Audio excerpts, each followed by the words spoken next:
The good news is we're all in this together. And when we see we're together, we can work things out.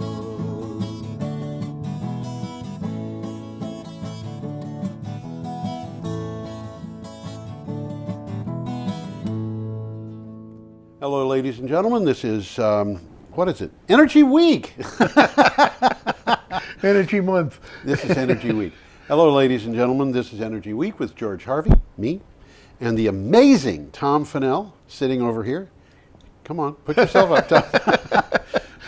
If Tom looks like he's a deer in the headlights, it's because he's doing the engineering while he's doing the show, so he's got to pay attention to monitors.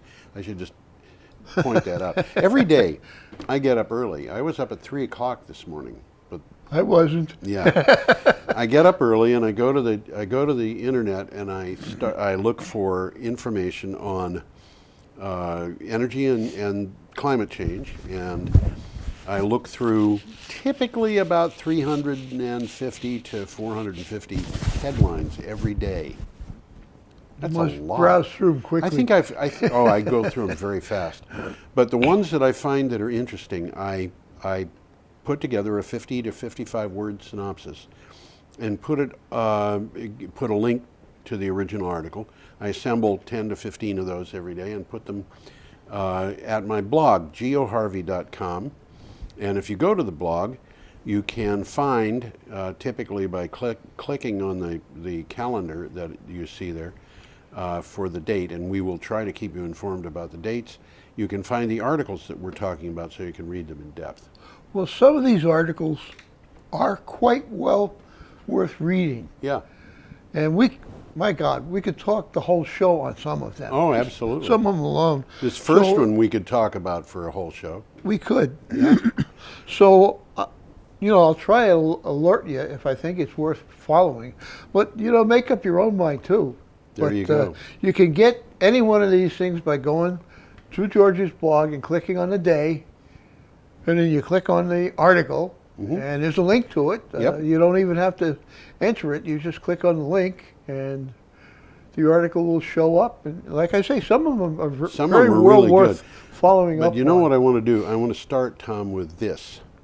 So yeah, this thing is crazy. Let's show everybody what this is. I'm going to take the cover off. There it is. That little thing, if you can see the black square in the middle of it, that's a computer chip. It's about the size of 2 books of matches. It's smaller than a dime. I'm talking about the whole damn thing. Yeah, the whole thing is smaller than 2 books of matches. It's about 1 1/8 by 2 1/4 inches. And on that chip is a 32-bit processor that runs at 1.2 gigahertz. And on that chip is a graphics coprocessor, and I believe it's got a floating point coprocessor. I don't even know what that is, but the floating point stuff in hardware, it's just insanely difficult. Is it really? Adding 2 floating point numbers. If you've got a 8-bit processor that only does integers, adding 2 floating point numbers is a lot of work. It's a lot of work. And what you do is you point to the numbers, and then you go off to a pre-built subroutine that adds them for you, and it'll execute hundreds of operations. Yeah. Where on a computer like this, it'll happen. You load the 2 numbers, and then you say add, and it's done in 1 clock cycle. Okay. Now this so it's got that capability built right in. And this thing is 32 bits. My first computer was 8. It operates at 1.2 gigahertz. My first computer operated at 2 megahertz. And it's got 512 megabytes of RAM on the chip, and it's got right here, this little black thing on the end is an 8 gigabyte hard drive. And that unit, not including the hard drive and not including this black case that it's in, the computer costs $5. And for an extra $5, you can get it with built-in Bluetooth and Wi-Fi. In 1960, what you're holding in your hand would have taken this entire building. I beg to differ, Tom. In 1960, there wasn't this much computing power in the United States. Wow. At least there wasn't this much memory in the United States. Wow. Because, you know, the first computer I worked with, and this was like 1969, it was a 16-bit processor, but it had 16 kilobytes of RAM, which when that style of RAM was introduced, there it is in its case. When that style of RAM was introduced, it cost $1 a bit. So 16 kilobytes would have cost $124,000. And you know, here you're getting 5.25 megabytes, 512 megabytes, and that's on a processor that's part of a computer you buy for $5. In another 10 years, you'll be able to wear something like that on your finger as a ring. Yeah, And look into it. What you said before the show about roller skates. Yeah. If let's repeat what I said. Okay, what Tom said when he first saw this was, if cars had gone in the last 30 years the way these computers had, for a few dollars you'd be able to go to a store, buy a pair of roller skates, and fly to work on them. But the point is, this is how technology develops, and we have not yet come to the end of the development of solar and wind power, or batteries, especially batteries. Big deal. Well, yeah, the whole battery industry is in its infancy. In its again. infancy, yeah. And what I'm, you know, I think there are certain things that we know about solar power. We know there's a limit to the amount of energy you can get from a square meter of solar panel. Well, we know the limit, but I mean, it's high. The limit is probably about double what the most efficient panels are today. But the thing that we don't know the limit on is how low the price on those panels can go. We just don't know that. And well, they probably can go a lot lower than they actually will go. And they're going low quick. They're going low, and we don't know what technology will develop. I think we should get into our news. Why not? Okay. We have a picture here. We do have We that. do have a picture. Why don't you put that up? Because I'm playing with the wrong mouse. Well, there you go. You know, there you go. There we go. Okay. This is a solar utility scale solar system in Mexico. What's the title of this? Wednesday, November 22nd. Is that really the title of the article? Mexico's energy auction just logged the lowest solar power price on the planet, which, by the way, is a mistake. What do you mean? Well, the price that they're talking about is really for wind. Oh.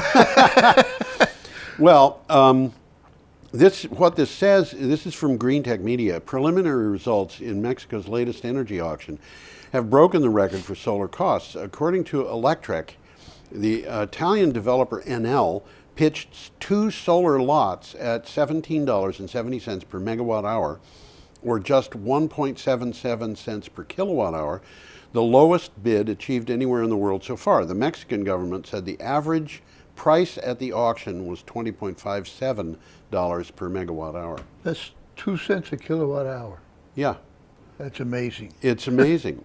Well, there's an update on this, which I already mentioned. Spoiler. The official results are in and revealed Enel's low-cost bid was for wind, not solar, You have which the is price? also a new low.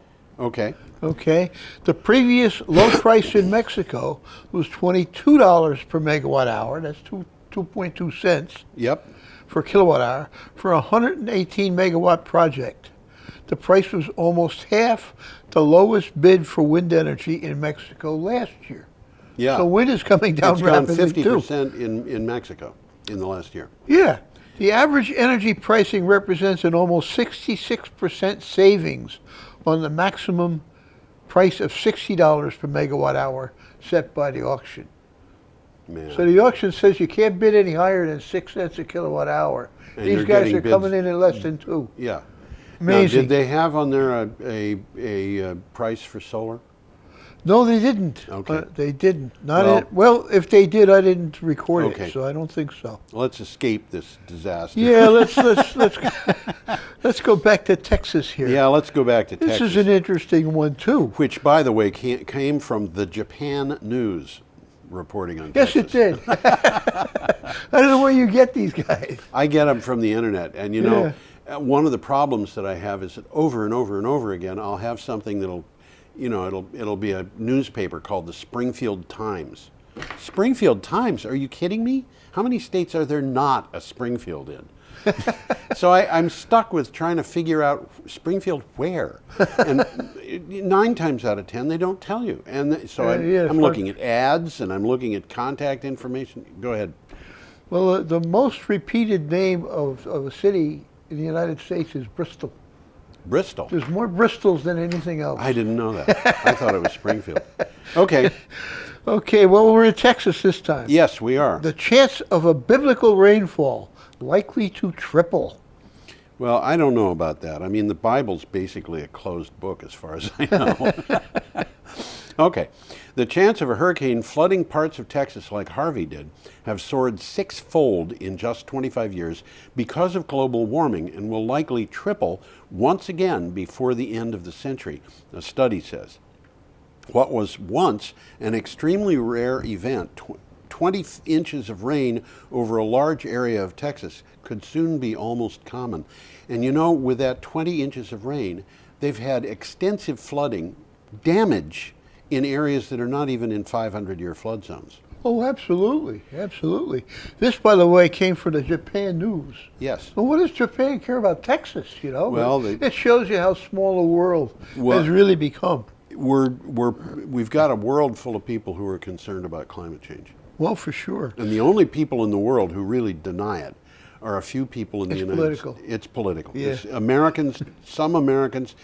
I recently read that 13% of Americans are sure that climate change is not happening. 13%. That's 1-3. It says so in the Bible. What? What?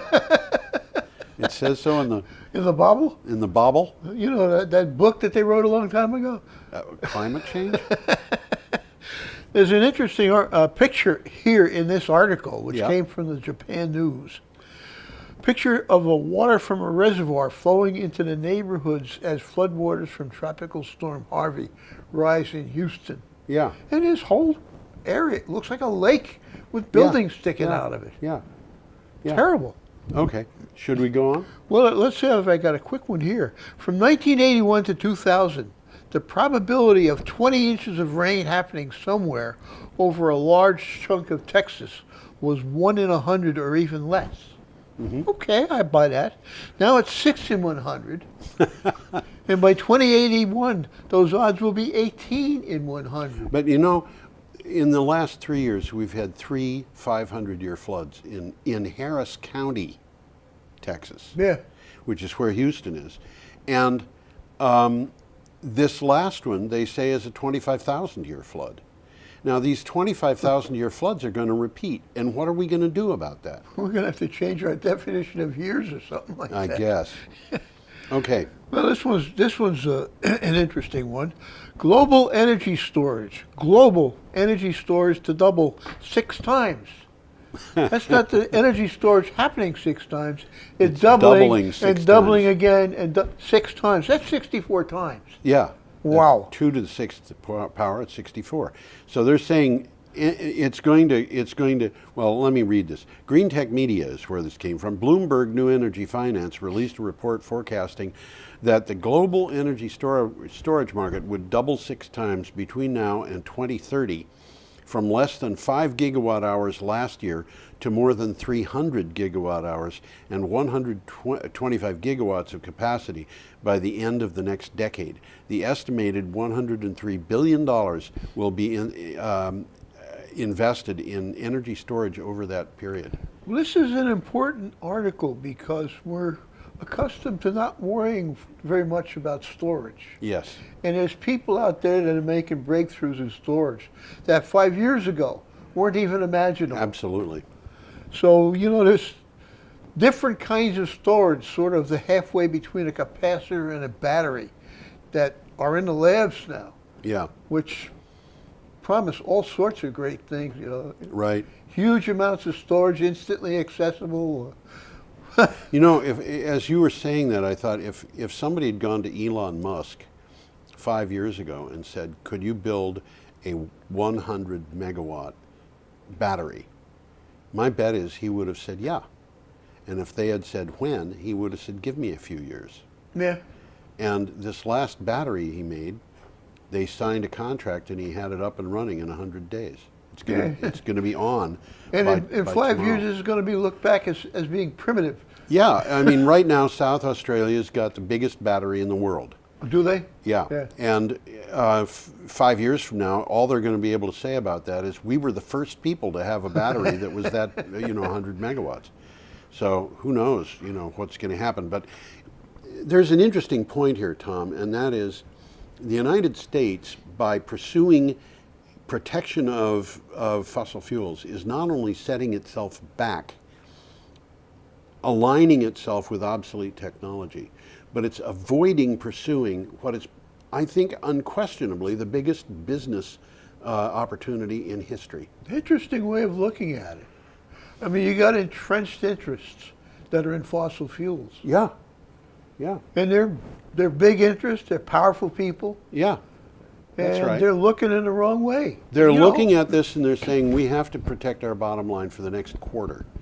It's called stranded assets. It's all stranded assets, We, and we own this land, we own this oil. By golly, we're going to sell it. right, and they are not paying attention to the fact China. Here is Donald Trump who says climate change is a Chinese hoax. They're trying to get us to spend a lot of money on renewable energy so that we'll be behind them. China is spending as much money on renewable energy as the rest of the world put together. Well, we've talked about that, and we're going to talk about it again. And on top of that, and I think this is in the week's news, they're getting into markets and providing help in the Caribbean, cleaning up from these hurricanes where the United States has dropped the ball. Yeah. So they're taking over our And position. in Africa? In Africa? Well, really, the developing world. I mean, Yeah. China's out there. They in front. they are out there in front. They are where we were 30 years ago. Now, if we're going to make America great again, we can't do it through protectionist policies. Well, I'll buy that. Okay, we should go on, and we're up to... There's a quick takeaway here because this is important. The trajectory for energy storage mirrors the market expansion that solar went through from 2000 to 2015. Yeah, And we saw Yeah. how low that's gone and how Yeah, quickly. that's right. And it's happening again in and that's where something like this little guy becomes important. It may be that we're going to be able to store, instead of 512 megabytes of storage on this, we could store 512 kilowatt hours of electricity, which would Now, keep your that'd house be going. something. Yeah, I mean, which would keep your house going for a I can't even wrap week. my head around that one. But it's possible. Who knows? I'd say. It wouldn't be in a regular battery. It would be in some kind of supercapacitor. But who knows what you're going to come up with these things? Okay, all of that stuff, by the way, was Wednesday, Thursday. That was last Wednesday. This is a good article, by the way. The 22nd. This is something I think that... The one coming up? No, the one we just... The one we just did. Yes, absolutely. It's a great article. Great article. Yeah. So we're up to Okay. Thursday, November 23rd. We usually we got a start on picture. Thursday, We got a but picture. the last Thursday was Thanksgiving. So, How'd you like to have a bicycle like that, huh? oh, there was another one that came along that I didn't put a picture in later that was, I thought, even more interesting. But go ahead, Tom. Well, that's a neat little thing. Yeah, it is. UPS deploys delivery e-bike in downtown Pittsburgh. Okay, and that's it. It's a electrically assisted bicycle. And you'll see in the background there, if you look right above the handlebars of the bike, there's a bridge. Yeah, I think that is Pittsburgh. I'm sure that it is. This is in Clean Technica. UPS is continuing to electrify its delivery vehicles. It recently announced an e-bike delivery vehicle in downtown Pittsburgh as the latest example. In addition to reducing their greenhouse gas emissions, the deployment of the electric delivery cargo bike will also reduce traffic congestion, air pollution, and noise pollution. Sure. Yeah, that's going to reduce traffic congestion. Just look at that thing and consider the alternative is one of those big Big UPS old vans. UPS trucks, yeah. Yeah. Well, I'm familiar with New York City. Yeah. Obviously, I grew up there. If you're in downtown Manhattan, the fastest way to get around is by bicycle. Yes. That's And why they have you got a whole bunch of delivery people bikes. who are couriers, bicycle couriers, Yep. carrying important papers from one office to the other Yep. by bicycle. by bicycle. That's right. Okay, we have another article from Clean Technica. This is about something from BNEF. This is again from Clean Technical. That's right. Right. That's what I said. Global electric car sales up 63% in the third quarter. Yeah. And there's some good news and some bad news. Yeah, about well, this. Bloomberg New Energy Finance has some good news for us. Global electric car sales, including plug-in hybrids, surged 63% in the third quarter of this year and are up 23% from the second quarter. BNEF is now confident EV sales will top 1 million vehicles this year. There's also some bad news. China accounted for almost all of the increase. Well, this is interesting. Now, there's a graph in this article, and we've shown this graph up on the show before. European Union and North America are growing, Yeah, but it's gradual. yeah. China is rocketing. China, 2 years ago, China had almost no EVs.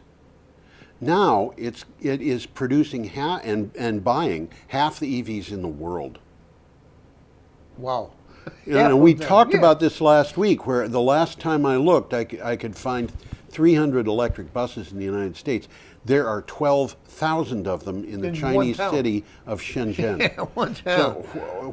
what is this? We've got people in this country who are giving the country no guidance. If we want to be great again, we're going to have to be looking at the future, not at the past. It's interesting with China making all of those cars, electric cars. They got to be good cars. Somebody's They're not buying available them. here. Somebody's buying them, I mean, we're getting Korean cars, we're getting Japanese cars. but we're not getting, We're not getting Chinese cars. That's Well, interesting. Donald Trump would probably not like Chinese cars to be let into the country. Yeah. So, China can sell them in Dominica, where people will appreciate them and Well, love something China. like that's got to be happening. It's not the free market. Well, the Chinese are buying a lot of vehicles. There's a huge demand for cars in China because And people are starting to maybe they just don't have the surplus to export. They certainly don't have old cars to buy. Yeah. I mean, we've got a used car market. China doesn't. Yeah. So in the future, if you want a good car, you're going to go to a new car seller in China or a used car seller in the United States. What can I say? Well, we got another nice picture coming We do, up. and this is a nice from, picture, from actually. Mother Jones. It's a nice Let me picture, see if but I it's can pull it up not here. exactly. It's a pretty picture, but it's not exactly a nice picture. Yeah, How does that exactly. Describe it. Yeah. Scientists are desperately trying to figure out how long we have until the Doomsday glaciers melt. This is a long and very interesting story. It gets into the history of glaciers and stuff. Yep. 2 glaciers on Pine Island Bay are the largest and fastest melting in Australia. They act as a In plug. Antarctica. In Australia, Duh. Antarctica, duh.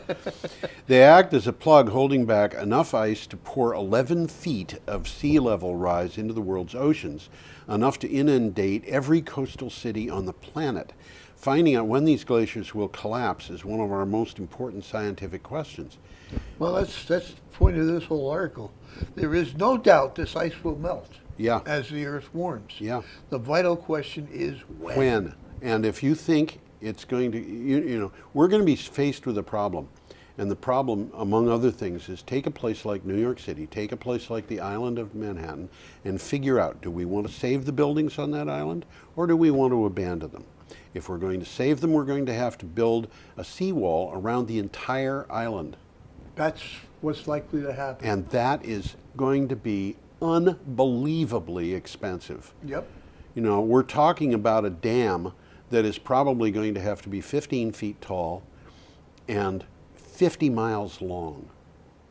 2 dams, one on each side of the Well, Long Island I'm Sound. wrapping the Oh, dam long. around. More than 50 miles long. Anyway, we are up to Friday, November 24th, unless you've got more to say about I'm just that. thinking.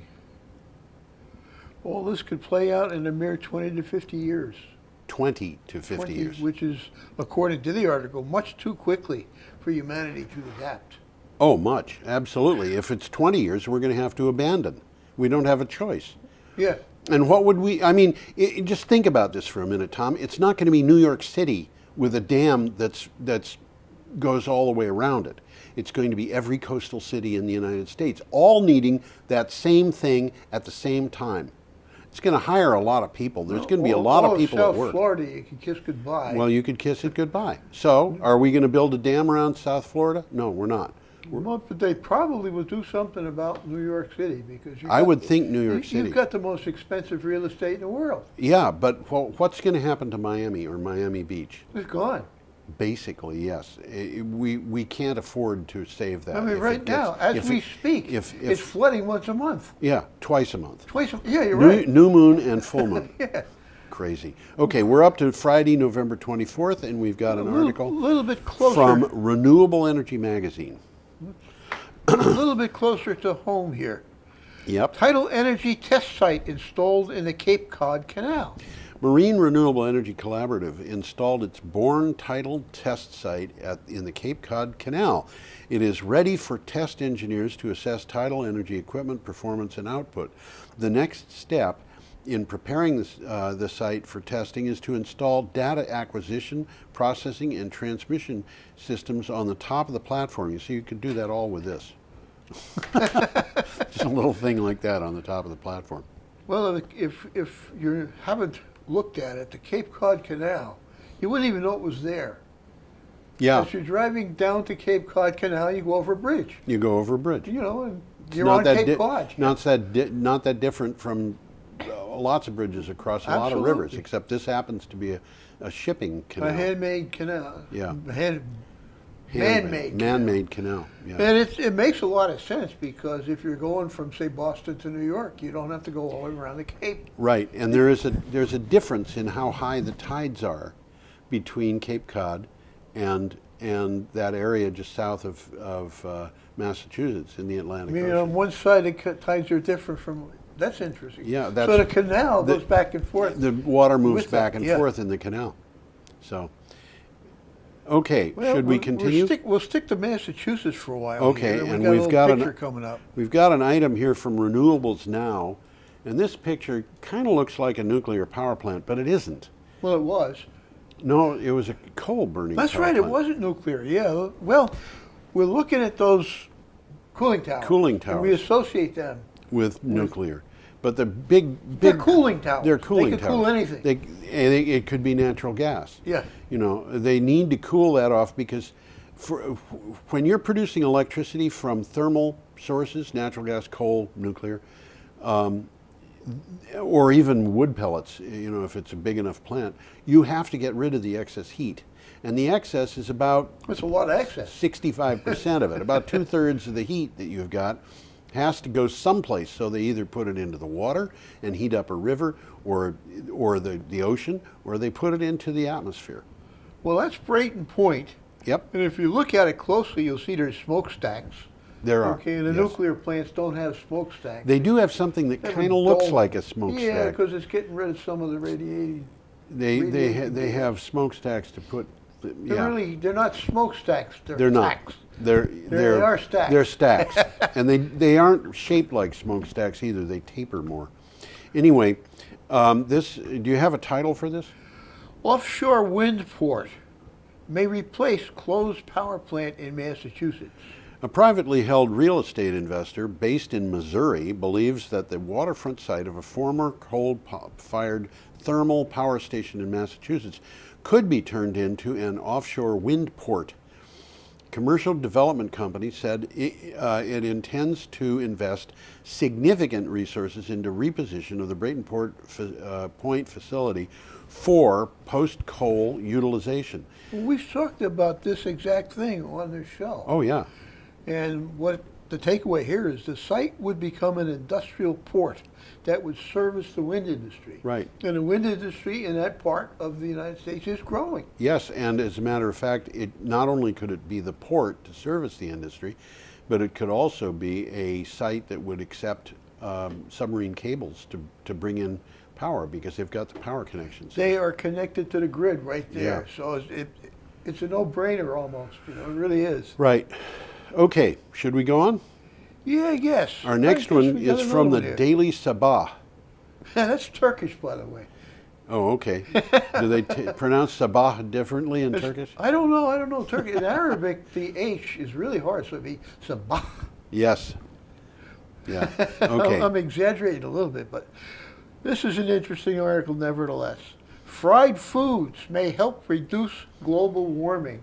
Who'd have thunk? Who'd have thunk? A study by scientists at the University of Bath shows that fatty acids, shows that, I've been there, shows that fatty acids released into the air while frying foods may help clouds that cool the atmosphere to form.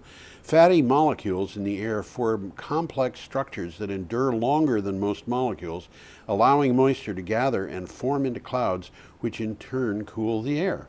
Now, what we're talking about here is geoengineering, where what they're saying is if climate change gets bad, we can start actually putting things into the atmosphere to form clouds, produce rain, whatever. Not necessarily by frying food. Not necessarily by frying food. Yeah. I'll tell you something. I'm not happy with that solution for a bunch of reasons, but I'm certainly a lot happier with the idea of putting fatty acids into the atmosphere than sulfuric acid, which is something they've been talking about in the past. Oh yeah, sulfuric acid. Sulfuric acid, yeah. I'd rather see hamburger fat up there. Well, in Bath, it would actually be from fish and chips, more likely. When I lived in England, they used to call a hamburger a wimpy. A wimpy, huh? A wimpy. Yeah, from the comic strip character. Yeah. Gladly pay you Tuesday for a hamburger. That's today. right. I was trying to remember that one. Yeah. Yeah. Gladly pay you Tuesday for a hamburger today. We are up to Saturday, November 25th. Well, we got a picture coming up. We do, actually, yes. And this is a kind of exciting article, I think. Well, this is interesting because we've seen solar panels in fields, but I hadn't seen one this high.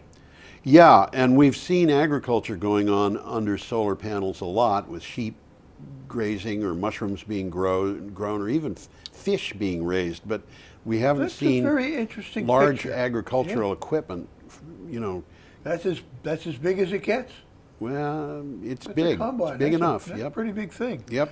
Combining solar panels with agriculture makes land more productive. Researchers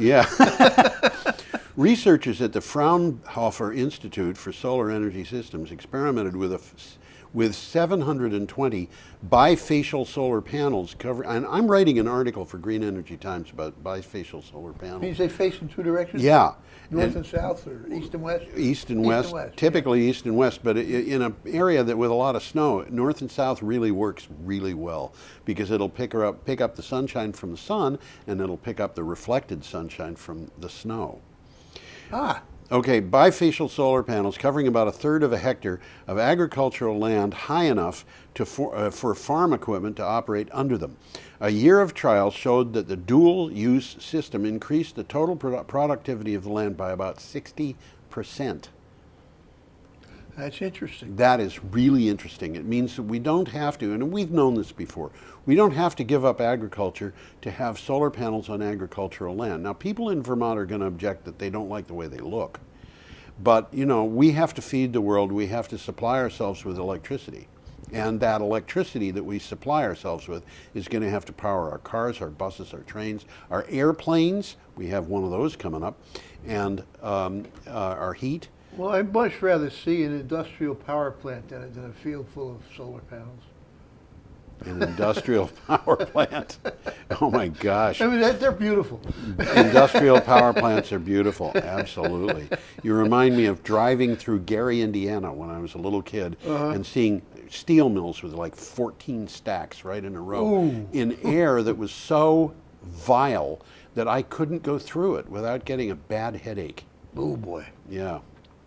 Okay. Well, this is an interesting takeaway here. Yeah. High panels allow crops planted below to receive almost as much sunshine as they would if the panels weren't there. Yeah. So they're not harming. Well, you can see from those things that the panels They're pretty far apart. They're pretty far apart. But even if they're close together, some crops prefer to grow in the shade. Oh, yeah. You know, pawpaw trees will die if they're in full sun. I didn't know that. I don't know anything about pawpaws. Pawpaw trees. Well, we've got pawpaw trees in Brattleboro. Yeah, you have one, don't you? No, I don't. But the next door neighbor does, and there's another one on Elliott Street by the side of the road. And that one on Elliott Street grew up in the shade of a house where Yeah. it was always in the shade. Okay. And it needed to be always in the shade to grow because Yeah, there are such plants. there are Right, such plants. absolutely. And now that it's mature, it can grow into the sunshine, and that's okay. New word here, by the way. Yeah. The dual-use system is called agrophotovoltaics. Agrophotovoltaics. I will remember that.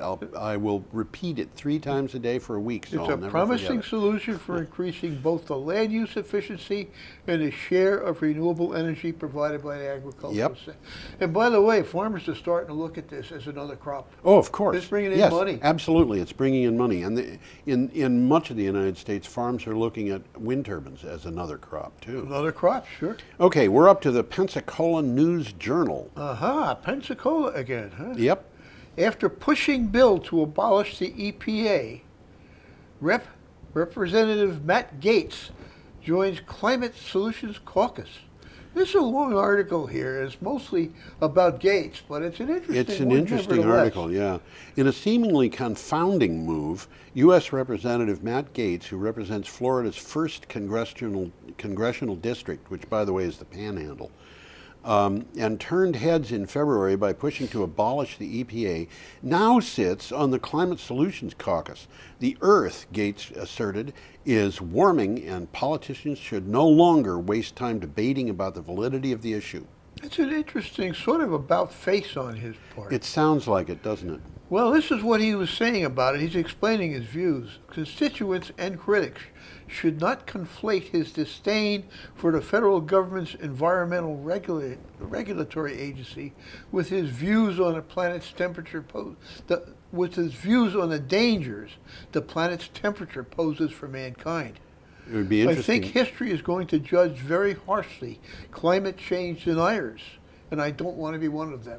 Yeah, but how, without an organization like the EPA, how are we going to Well, see that's a to it? good point. Yeah. That's a very good Okay. point. Perhaps we should escape that and go on to our next Yeah. article, which is from 89.3 KPCC.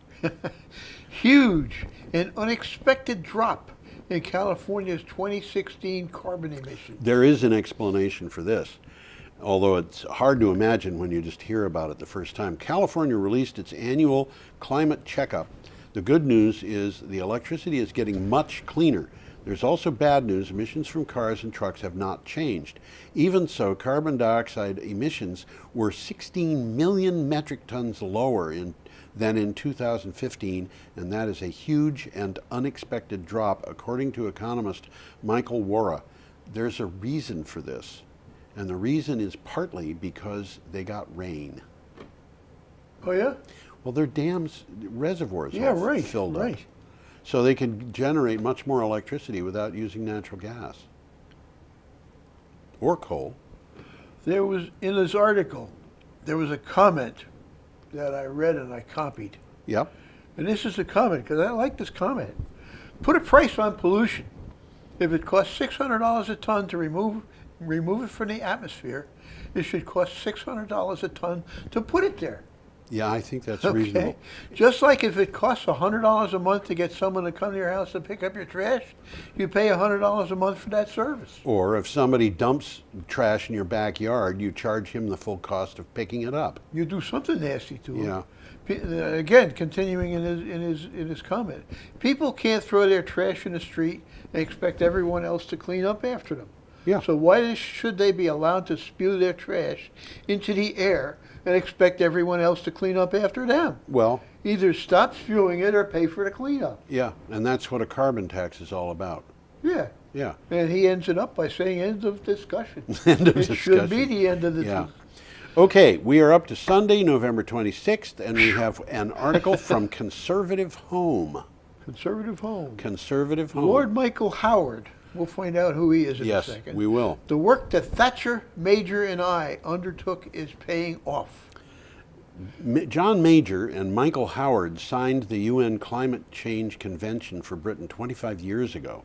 3 years earlier, Margaret Thatcher, you remember her, was the first world leader to call for such a convention. So much for Donald Trump and the Chinese Kind of hoax. interesting there, really. Yeah.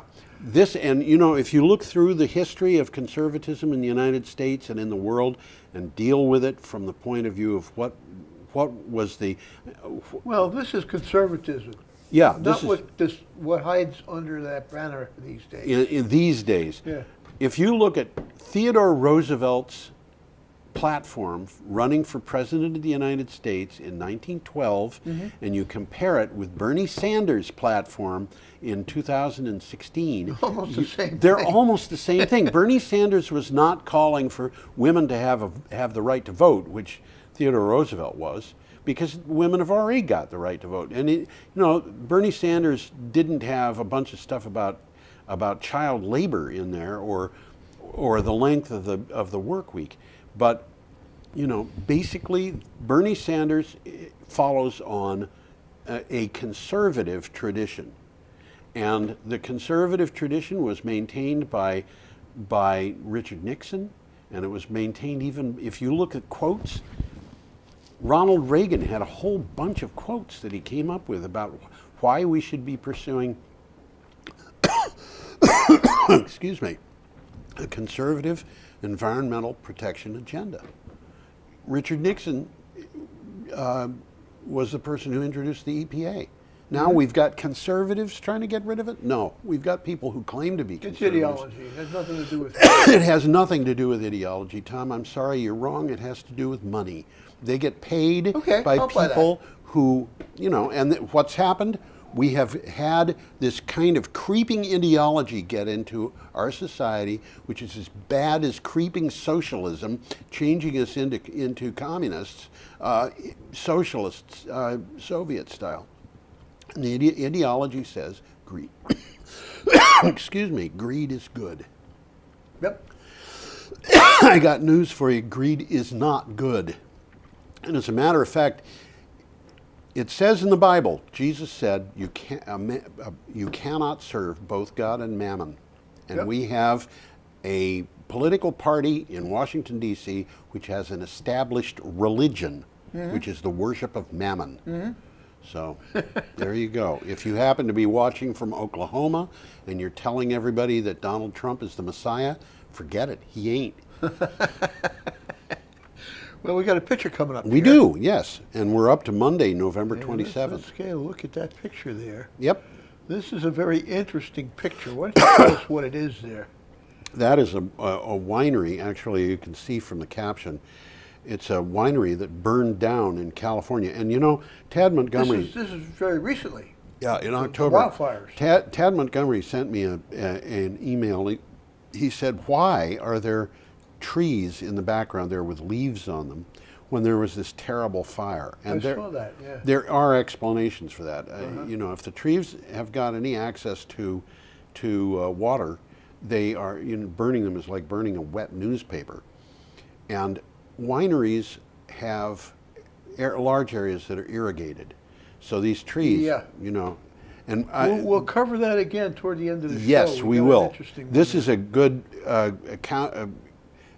start of a discussion that goes to the end of the show. there. American leaders should read their official climate science report. Oh my gosh. This is from The Guardian.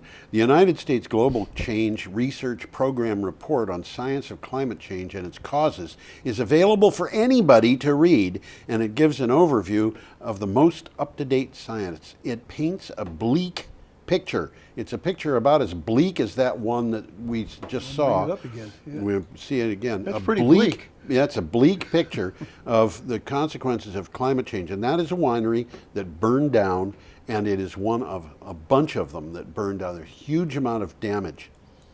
But we should get to that other... quick summary of this article here. Yeah, The Earth has warmed nearly 2 degrees Fahrenheit since the beginning of the 20th century. yeah. Today's Earth is as warm as it has ever been in the history of modern civilization.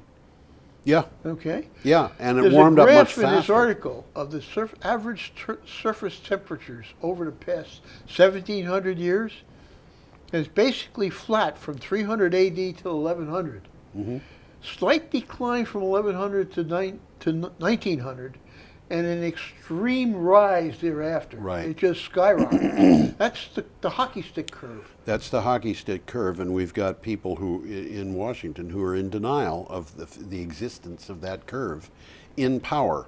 Although Unfortunately. they're not in denial of the curve. What they really are in denial in is the cause and the potential effects of it.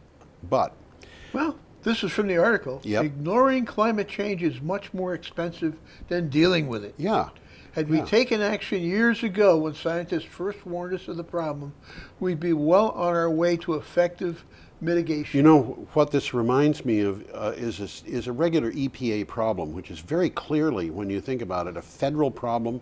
We can't have the states deal with this. We can't have business deal with this. When farms in the upper Midwest put things on their fields, the runoff from those fields goes down the Mississippi River. Yeah. It winds up being in the drinking water for all of those cities From along. St. Louis all the way down. Yeah. So the people in Baton Rouge and New Orleans have to take that stuff out of the water. Somebody put in the water in the first place. And it costs about a nickel to regulate it in the upper Midwest for every dollar you spend in Baton Rouge. So Interesting. this is a problem that is a federal problem. Definitely a federal problem. It's not a problem Yeah. that you can expect businesses to regulate or states to regulate. It is a federal problem. Yeah. So we need an EPA that's going to deal with that. Well, again, we need an EPA that's going to deal with these emissions. All right, we should go on. Our next item is from the St. Kitts Nevis Observer. Is that Nevis or Nevis? I don't know. Well, I worked with a guy named Austin Nevis. Okay. So we'll call it Nevis for Okay. now. China and private investment may be the Caribbean's best hope. Okay, and I kind of alluded to this earlier. Caribbean island nations and territories have been shattered by this year's hurricanes. For China, the crisis in the Caribbean has been an opportunity to expand its influence in an area where it already has deep historic and economic ties dating back to Cuba's 1959 revolution. Aside from China, much of the area's hope is for private investment. And what does this tell me? It tells me that the people who bought the current Congress into office Yep. are because of their policies supporting Chinese expansion, Chinese leadership By default. By default. Yeah. They're not making America great. They're making America last making in China line. great. They're making China great.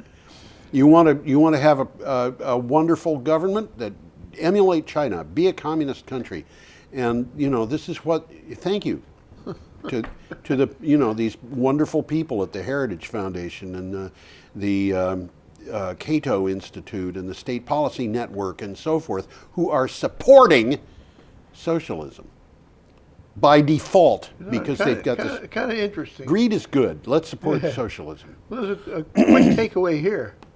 No, this is about the Caribbean now. Yep. No matter the final price tag, recovery is sure to be unpayable. Yeah. In a region where 30% of the people live in poverty, and the per capita gross domestic product averages under $9,000 a year versus $57,000 in the United States. Well, if the people in Puerto Rico are going to recover, they're going to have to come to the 48 states. And when they get here, they're going to be able to vote. Yeah. Because they're already American citizens. Interesting how that's developing. Yes. Okay. So what they're basically saying here is it's going to have to be private investments plus China. Yeah, because the United States We're has not dropped doing the it. all. All we're going to do is exploit. Because there That's it is. what we do west. That's Now, what we we do it have very been well. doing, and now we're blaming them for being backward because they've been exploited. Okay, we're up to an item from Renews. This is UK strategy backs green industry. Low-carbon energy is placed in front and center for the UK's long-awaited industrial strategy white paper, with offshore wind set to be one of the main beneficiaries. In the paper, the UK government identified a clean growth as one of 4, quote, grand challenges, end quote, to, quote, put the UK at the forefront of the industries of the future, end quote. Kind of different from the policies of the United States. From the article, renewables are set to become the backbone of our modern energy system. Right. And the plummeting cost of wind power, Yep. this is now Britain Yep. saying that, means onshore and offshore wind can help improve the competitiveness of UK industry. There was an article in the news today about the Welsh government, which is just the local government for Wales, asking the UK government to give wind power and solar power the same incentives that other renewables get. Okay. Well, Drax, which was a huge coal plant, is cutting down forests in Georgia for wood pellets in England.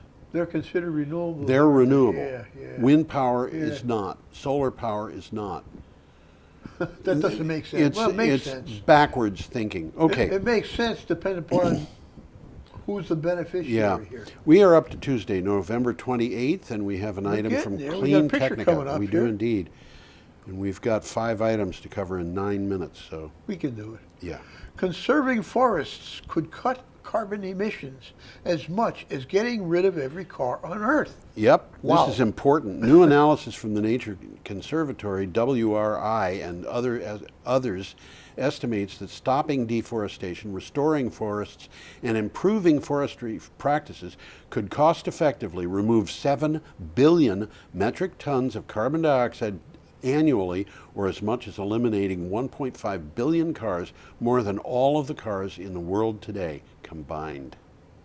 We can reverse climate change. There's good news here. We can reverse it. And it is not just taking the oil from the fish and chips and the hamburgers and throwing it into the atmosphere.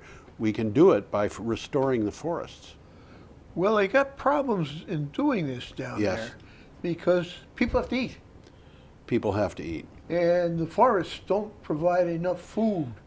They can provide some Yeah. food and good food too, fruits Yeah. particularly. Well, nuts. we have a bunch of solutions that we have to find.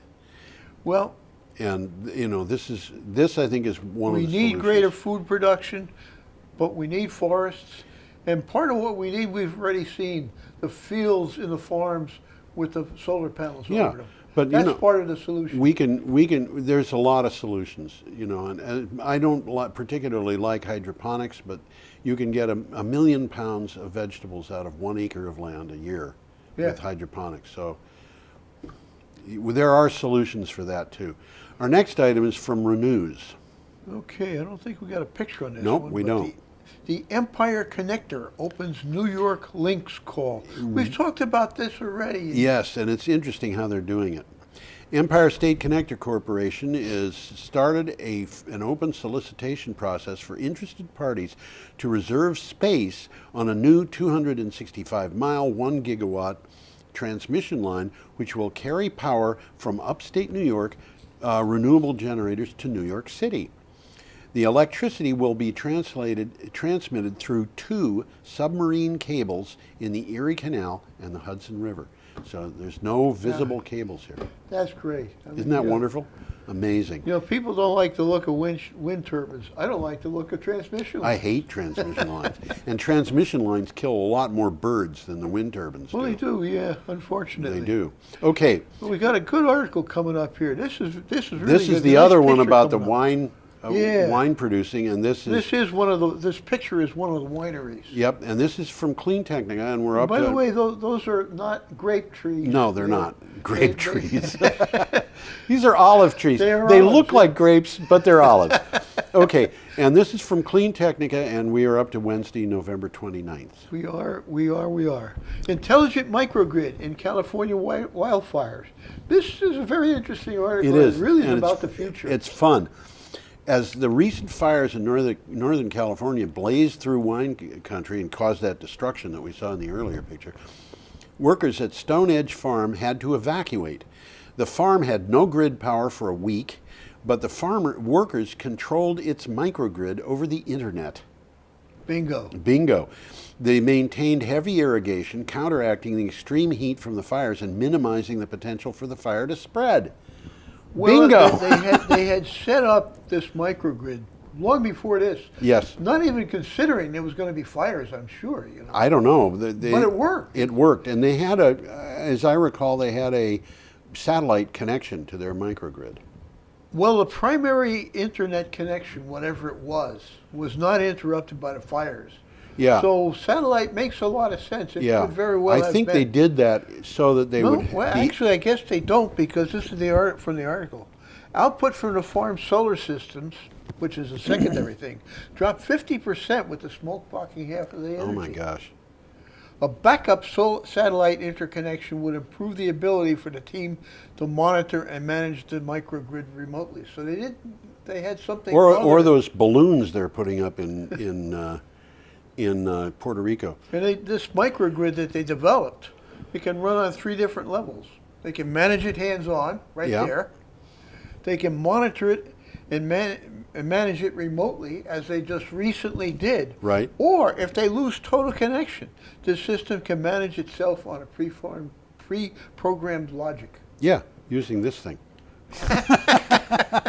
So they're way ahead of the game here, and this particular winery was on the winning side because they kept their vines alive through irrigation. Yes. Okay, we've got an item here from the Daily Mail, and I think this is important. Democratic senators present a $146 billion reconstruction bill for Puerto Rico and the U.S. Virgin Islands. Senators Bernie Sanders and Elizabeth Warren proposed a bill earmarking $146 billion for reconstruction of the hurricane-hit U.S. territories of Puerto Rico and the U.S. Virgin Islands. Sanders told journalists that the situation in the Caribbean territories was, quote, not acceptable, end quote, 2 months after the islands were hit by 2 hurricanes. You know, Joseph Mangum has come back from there, and I saw the footage that he filmed just driving down the road. It is a nightmare. It's a nightmare 2 months after this stuff. We probably can't conceive of it. It's like jungle. It was jungle. You drive down the road and it was jungle. No, you couldn't see the sky. It was just jungle. Now it's sticks sticking up out of the ground. The trees. The jungle has turned into sticks. Yeah. Wow. And it's, open sky. Wow. Mudslides everywhere. The mudslides are continuing. So you open a road, it'll be closed tomorrow.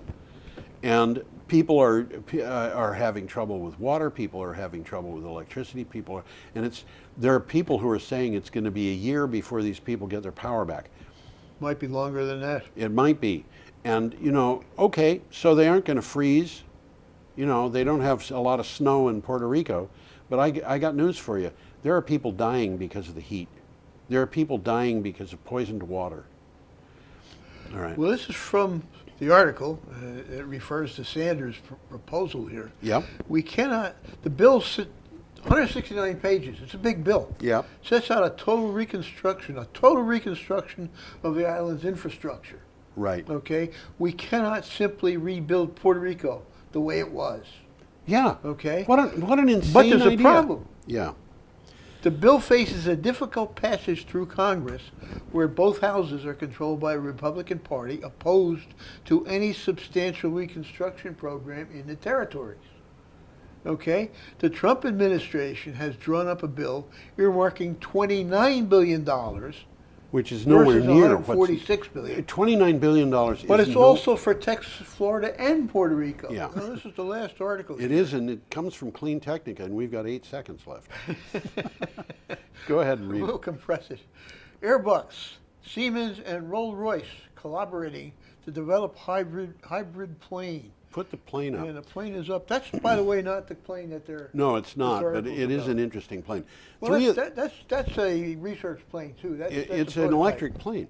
That's a Fully electric? Fully electric plane. It doesn't exist. Three of the top aviation engine engineering firms in the world, Airbus, Siemens, and Rolls-Royce, are now collaborating on the development of a hybrid electric aircraft engine the companies have jointly revealed. The new collaborative aims to fly a demonstrator aircraft in 2020 after ground tests have concluded. Well, they've got a plane selected that they're going to outfit. Yep. It's a 4-engine regional jet, so it's bigger than that picture that we Oh, had. I've just blown the picture away. There you go. It's bigger than that. Yep. And they're going to replace one of the engines with an electric engine. Okay. See you next time, everybody. Hope you have a Okay, great gang. week.